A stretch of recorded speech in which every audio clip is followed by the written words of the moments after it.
Coffee கொண்டு வரல? நீங்க காஃபி குடிச்சீங்கன்னா அதுக்கப்புறம் நைட்டு நிம்மதியா தூங்க முடியாது. அதனாலதான். மிஸ் யூமி, ரொம்ப சூடா இருக்கு எனக்கு கேட்கல. நீங்க ஊதுங்க.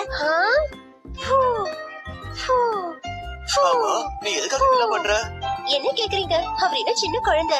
ஒருவேளை வாய் வந்துருச்சுன்னா என்ன பண்றது? உங்களுக்கு என்ன பிரச்சனை இதுல? என்னால இதெல்லாம் பார்க்க முடியல. ஓகே ஓகே, நான் நோரா சார் கூட உடனே கிளம்பி வரேன். Okay bye. இங்க என்ன போட்டிருக்கு மிஸ் யூமி? தகவலை படிச்சு சொல்லுங்க. இதுதான் கொட்டேஷன் சார். ஓஹோ, நம்ம கொட்டேஷன் என்ன சொல்லுது? சார் நம்ம கிளம்பலாம்.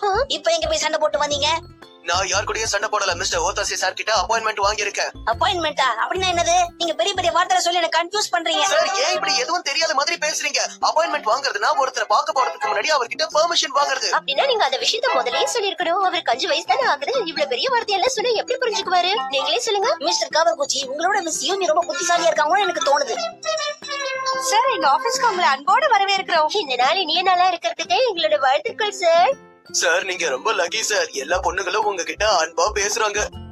மறுபடியும் ஆரம்பிச்சிட்டே. பொறுமையா இருங்க. ரொம்ப நல்லா இருக்கேன். இவரு உங்க கூட தான் வந்திருக்காரா? ஆமாமா, என் கூட தான் வந்திருக்காரு. உங்களையும் நாங்க வரவேற்கிறோம் சார். ஹாய், என்னோட பேரு காபகுச்சி.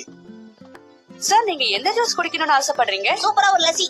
எதுக்கு சார் இப்ப லஸ்ஸி சாப்பிடுறீங்க? நீங்க ஜூஸ் குடிக்கலாம்ல. ஜூஸ் உடம்புக்கு ரொம்ப நல்லது சார். ஜோஹரா சார், லஸ்ஸி காலி ஆயிடுச்சு. அப்ப பால் கொடுங்க. எடுத்துட்டு வர. எனக்கு பால் எடுத்துட்டு வாங்க ப்ளீஸ். சூடான பால் குடிக்கிறது ஒரு தனி சுகந்தம் இல்ல மிஸ்டர் காவர்குச்சி. நான் சொல்லியா, வயிறெல்லாம் குடகுடன்னு சவுண்ட் வந்த மாதிரி கேட்டுச்சே. எதுக்கு எடுத்தாலும் என்னையே ஏன் டார்ச்சர் பண்றீங்க? என் வயித்துல இருந்து எந்த சவுண்டும் வரல. நீங்க சவுண்ட் இல்லையா? அப்பா சார், நீங்க இந்த மாதிரி எல்லாம் டென்ஷன் ஆக கூடாது. அப்புறம் உங்க பிபி ரைஸ் ஆயிடும்ல. அப்படிலாம் எதுவும் இல்ல. பார்த்த உடனே அவருக்கு பிபி இருக்குன்னு கண்டுபிடிச்சிட்டீங்க. உண்மையிலேயே அவருக்கு நிறைய நோயெல்லாம் இருக்கு மேடம். எனக்கும் பாக்குறதுக்கு அப்படிதான் தோணுது சார். உங்களுக்கும் தெரிஞ்சிருச்சு. நான் வீட்டுக்கு வந்துட்டேன்.